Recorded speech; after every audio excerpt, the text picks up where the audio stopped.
magazine that existed at that time. And that's where all the information came from. And primarily seeking these things out, I know that every time I entered a contest and I saw someone had improved, I would ask them, Okay. what made you improve on the snatch or clean and jerk or whatever? And they would tell me, and I think, okay, that must be the idea. I'm going to try it, and I would try it. Okay. So it was for you, was you became like a student of the sport, and it was a real Yes, learning experience. I've always been interested in how we could improve and all that. And, it's interesting, because even at that time I thought I knew about the Egyptians having great lifters, the Russians having great lifters.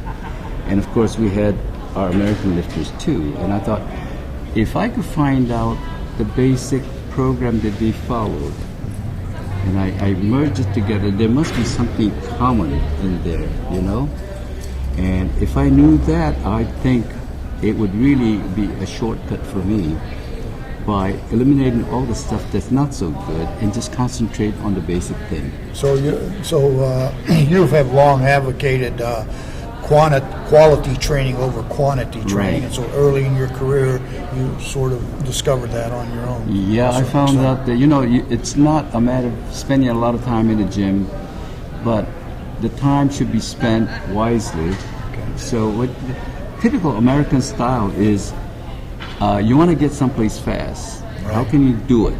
Okay. What's the shortest way? And that was the Most idea. efficient.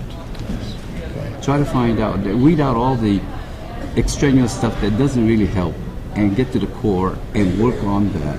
Okay. And I think it helped me so much that within 2 years, believe it or Your not, progress. Tell us about your progress.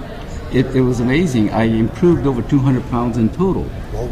And this is like in the present day, it's like 15 kilos per year And this was at the same body weight? at the same body weight. Okay. And so to improve 15 kilos for 2 years in a row, we're talking about 30 kilos or 66 pounds on a lift without changing body weight. And I was able to manage that simply because I always thought a lot of it is in the mind. Okay. And you set your own goals. And if you have it low, that's what you're going to achieve. But if you have it high, thinking you could always improve, you should improve.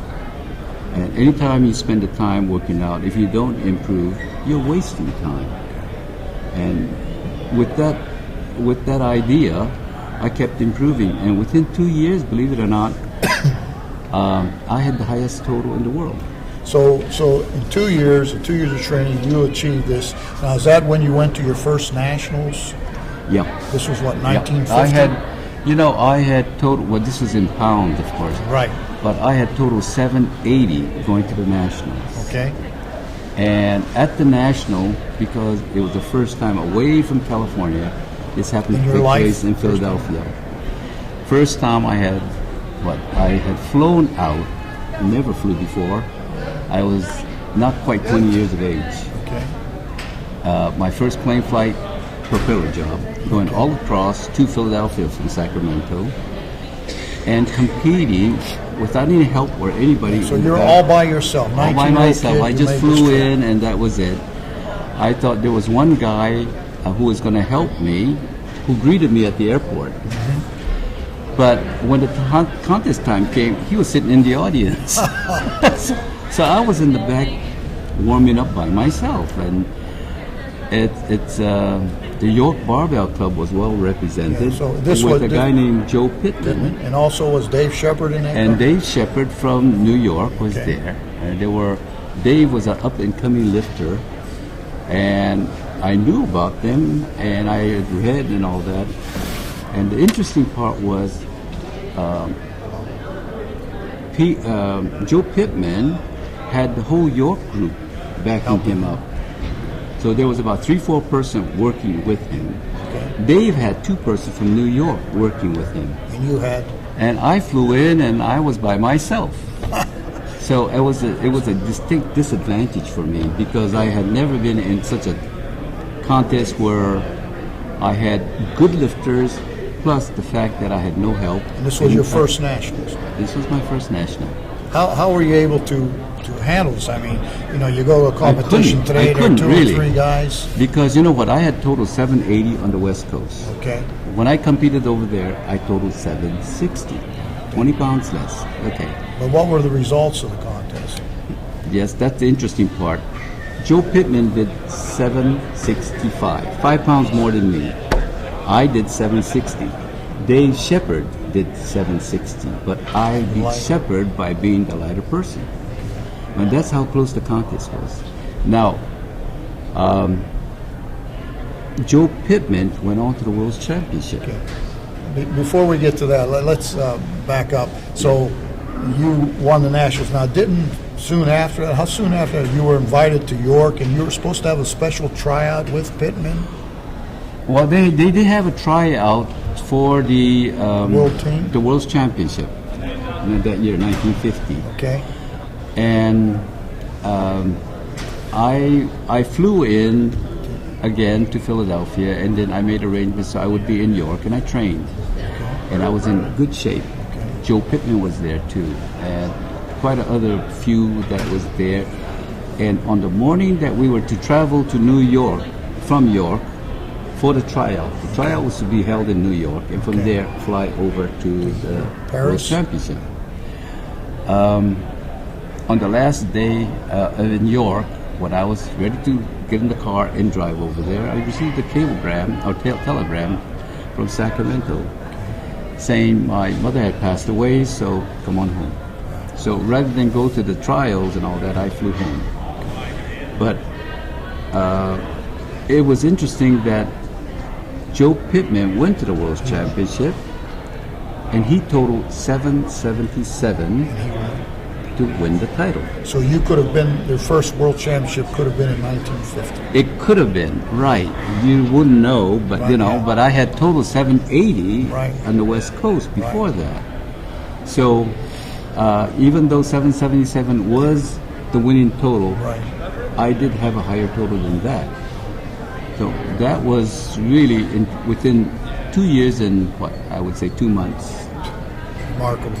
So, yep, I had a real good start, and of course, again, no coach, on my own, trying to figure out what's the best way. But that one contest with Joe Pittman and Dave Shepard really taught me a lot. I learned a lot from each of these big contests, and so on. In the following year, I thought, you're going this to be on year, your way. in 1951, I will win for sure, because now I got this experience and all that. But then I got drafted in the Army. The Korean War was going real strong. Okay. And so I got drafted. So I was going through basic training. Okay. You were unable to train. And the interesting part was, even though I was going through basic training, and I couldn't train at all. When you're going through basic, you don't get to touch barbells. You don't have free time at all. And the national was to be held in Los Angeles, Los Angeles, and I was stationed in Fort Ord. That's also in California. It's about 200 miles away. And I told them that, last year I came in second place. I think I could win first place this year. Of course, I was lying because I wasn't even training then, because I was, in the service. But the head man for the company believed what I said, so I said, okay, we'll cut an order so you could go down there. You can have your leave for that time. So I went down there. I took 3 workouts within 2 days. I was sore all over. And I was just brushing up on technique because I knew it was too late to be trying to develop power. I rested 1 day and I competed. And believe it or not, I totaled 760 again. The same total I made the previous year. With no training. With hardly any training. So I thought, if I had trained even for 2 weeks, I could have won easily. In the meantime, Joe Pittman had improved his total, where he won the previous year with 765. He did 775. But I did 760, and that proved to me you don't really need that much training. You can retain a lot of it and it's just a matter of making sure you train properly. That's all.